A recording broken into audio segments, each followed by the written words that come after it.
Chapter 4. What Caspian Did There.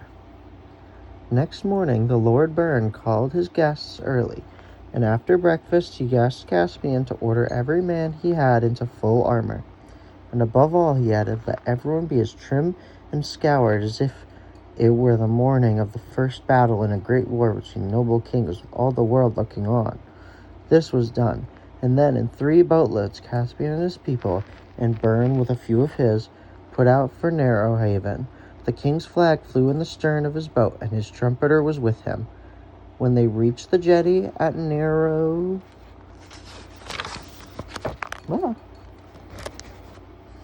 Haven, Caspian found a considerable crowd assembled to meet him. This is what I sent word about last night, said Bern. They are all friends of mine and honest people, and as soon as Caspian stopped ashore, the crowd broke out into hurrahs and shouts of Narnia, Narnia, long live the king. At the same moment, and this was also due to Bern's messengers, bells began ringing from many parts of town. Then Caspian caused his banner to be advanced, and his trumpet to be blown, and every man drew his sword and set his face into joyful sternness. And they marched up the street so that the street shook, and their armor shone, for it was a sunny morning, so that one could hardly look at it steadily. At first, the only people who cheered were those who had been warned by Bern's messenger and knew what was happening and wanted it to happen. But then all the children joined in because they liked a procession and had seen very few. And then all the schoolboys joined in because they also liked a procession and felt that the more noise and disturbance there was, the less likely they would have to have any school that day. And then all the old women put their heads out of the door and windows and began chanting and cheering because it was a king. And what is a governor compared with that? And all the young women joined in for the same reason, and also because Caspian and Drinian said the rest were so handsome. And then all the young men came to see what the young women were looking at, and so that by the time Caspian reached the castle gates, nearly the whole town was shouting, and where Grumpus sat in the castle, muddling and messing about with accounts and forms and rules and regulations, he heard the noise.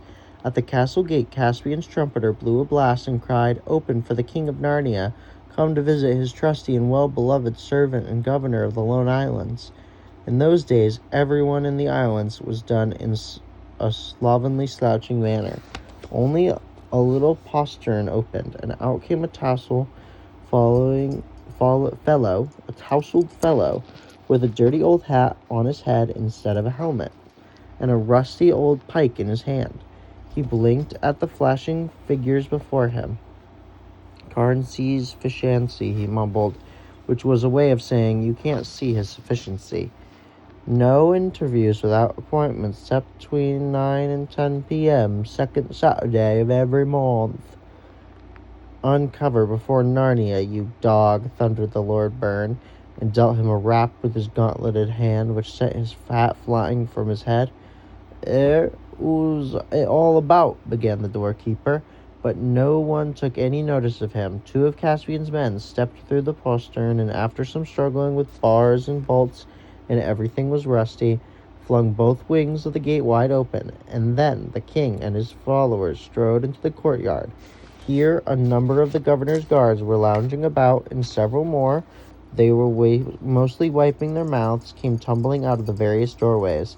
Though their armor was in a disgraceful condition, these were fellows who might have fought if they had been led or had known what was happening. So this was the dangerous moment. Caspian gave them no time to think.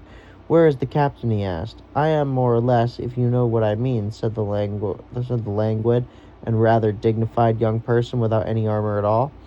"It is our wish," said Caspian, "that our royal visitation to our realm of the Lone Islands should, if possible, be an occasion of joy and not of terror to our loyal subjects. If it were not for that, I should have something to say about the state of your men's armor and weapons. As it is, you are pardoned. Command a cask of wine to be opened with that your men may drink our health. But at noon tomorrow I wish to see them here in the courtyard, looking like men-at-arms and not like vagabonds. See to it, to pain of our extreme displeasure." The captain gaped, but Bern immediately cried, "3 cheers for the king," and the soldiers, who had understood about the cask of wine, even if they understood nothing else, joined in. Caspian then ordered most of his own men to remain in the courtyard. He, with Bern and Drini and the 4 others, went into the hall. Behind the table at the far end, with various secretaries about him, sat his sufficiency, the governor of the Lone Islands. Gumpus was a bilious-looking man with hair that had once been red and was now mostly gray. He glanced up as the strangers entered and then looked down at his papers, saying automatically, "No interviews without appointments except between 9 and 10 p.m. on second Saturdays." Caspian nodded to Bern and then stood aside. Bern and Drini took a step forward and each seized one end of the table. They lifted it and flung it on one side of the hall, where it rolled over, scattering a cascade of letters, dossiers, ink pots, pens, sealing wax, and documents.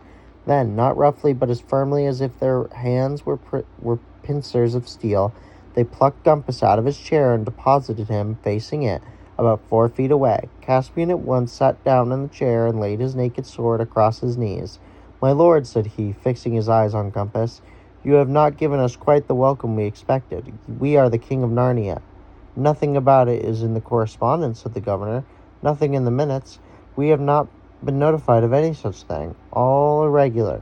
Happy to consider any applications, and we have come to inquire into your sufficiency's conduct to your office," continued Caspian. "There are 2 points especially on which I require an explanation. Firstly, I find no record that the tribute due from these islands to the Crown of Narnia has been received for about 150 years. "That would be a question to raise at the council next month," said Gumpus. "If anyone moves that a commission of inquiry be set up to report on the financial history of the islands at the first meeting next year, why then, I also find it very clearly written in our laws," Caspian went on, "that if the tribute is not delivered, the whole debt has to be paid by the governor of the Lone Islands out of his private purse." At this, Gumpus began to pay real attention. "Oh, that's quite out of the question," he said. "It is an economic impossibility, your majesty must be joking." Inside, he was wondering if there were any way of getting rid of these unwelcome visitors. Had he known that Caspian had only 1 ship and 1 ship's company with him, he would have spoken soft words for the moment. He hoped to have them all surrounded and killed during the night. But he had seen a ship of war sail down the straits yesterday and seen it signaling, and he supposed, to its consorts, he had not then known it was the king's ship, for there was not wind enough to spread the flag out and make the Golden Lion visible. So he had waited for further developments. Now he imagined that Caspian had a whole fleet at Bernstead, and would never have occurred to Gumpus that anyone would walk into Narrowhaven to take the islands with less than 50 men. It was certainly not at all the kind of thing he could imagine doing himself. "Secondly," said Caspian, "I want to know why you have permitted this abominable and unnatural traffic in slaves to grow up here." "What? Sorry?" "Yeah.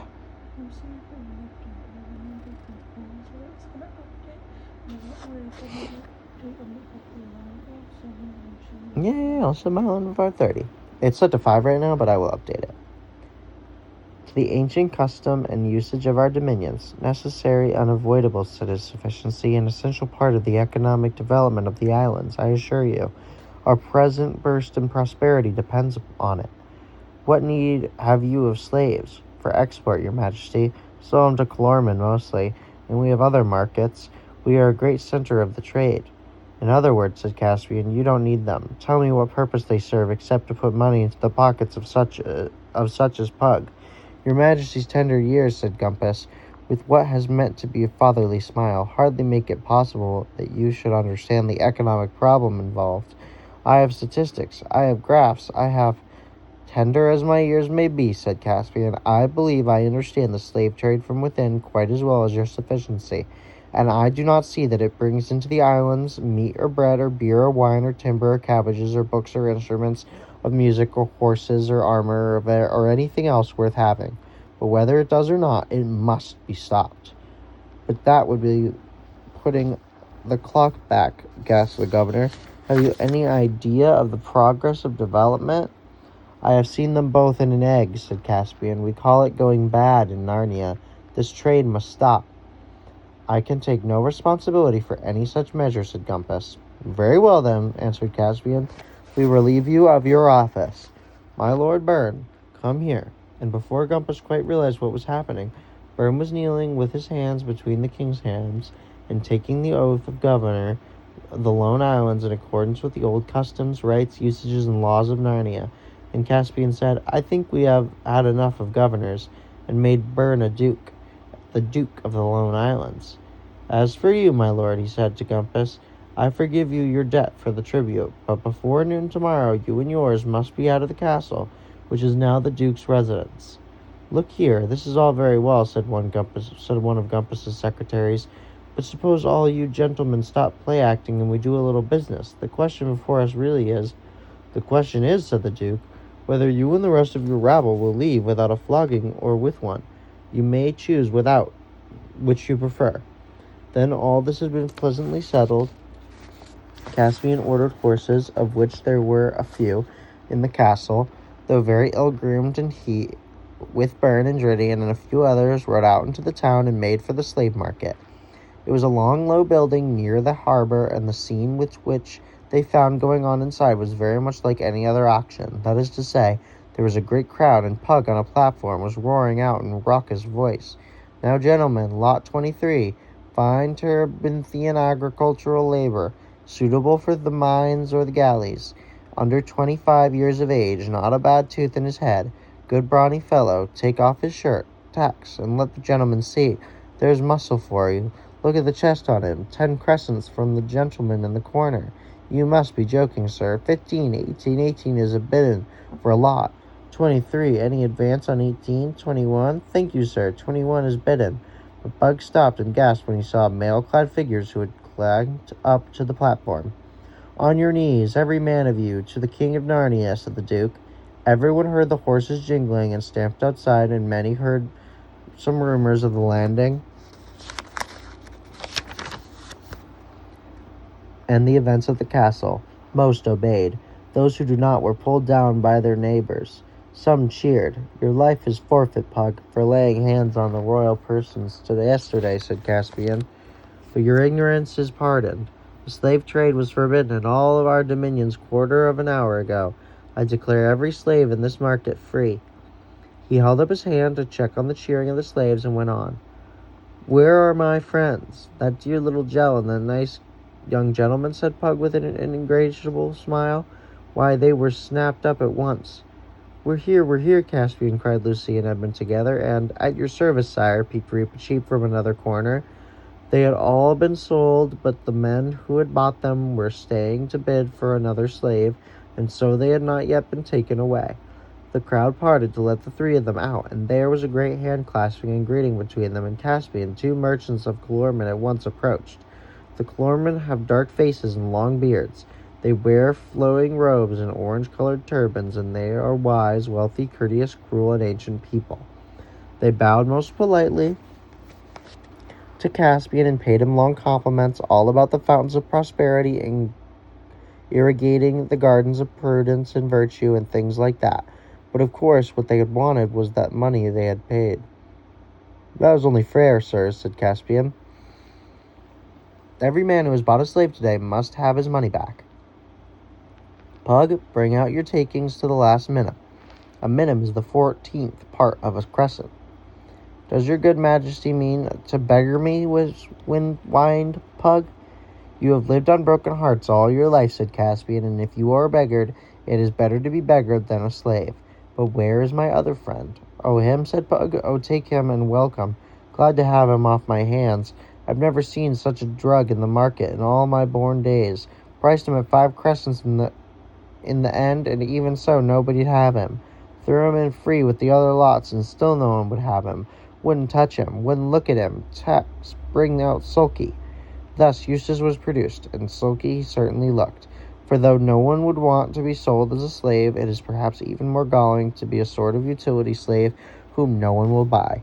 He walked up to Caspian and said, I see, as usual, been enjoying yourself somewhere while the rest of us were prisoners. I suppose you haven't even found out about the British consul. Of course not. What might have been a great feast in the castle of Narrowhaven, and then tomorrow for the beginning of our real adventures, said Reepicheep, when he had made his bows to everyone and went to bed. But it could not really be tomorrow or anything like that, for now they were preparing to leave all known lands and seas behind them, and the fullest preparations had to be made. The Dawn Treader was emptied and drawn on land by 8 horses over rollers, and every bit of her was gone out over by the most skilled shipwrights. Then she was launched again, and victualled and watered as full as she could hold. That is to say, for 28 days. Even this, as Edmund noticed with disappointment, only gave them a fortnight's eastward sailing before they had to abandon their quest. While all this was being done, Caspian missed no chance of questioning all the oldest sea captains whom he could find in Narrowhaven to learn if they had any knowledge or even any rumors of land further to the east. He poured out many a flagon of the castle ale to weather-beaten men with short grey beards and clear blue eyes, and many a tall yarn he heard in return. But those who seemed the most truthful could tell of no lands beyond the lone islands, and many thought that if you sailed too far east you would come into the surges of a sea without lands that swirled perpetually round the rim of the world. And that, I reckon, is where your Majesty's friends went to the bottom. The rest had only wild stories of islands inhabited by headless men, floating islands, water spurts, and a fire that burned along the water. Only one, to Reepicheep's delight, said, and beyond that, Aslan's country. But that's beyond the end of the world, and you can't get there. But when they questioned him, he could only say that he'd heard it from his father. Byrne could only tell them which he had seen his 6 companions sail away eastward, and that nothing had ever been heard of them again. He said this when he and Caspian were standing on the highest point of Avra, looking down at the eastern ocean. I've often been up here at the morning, said the Duke, and seen the sun come up from the sea, and sometimes it looked as if they were only a couple of miles away. And I've wondered about my friends and wondered what they were really beyond that horizon. Nothing, most likely, yet I am always half ashamed that I stayed behind. But I wish your Majesty wouldn't go. We may need your help here. This closing of slave market might make a new world. War with Calormen is what I foresee, my liege. Think again. I have an oath, my Lord Duke, said Caspian, and anyway, what could I say to Reepicheep?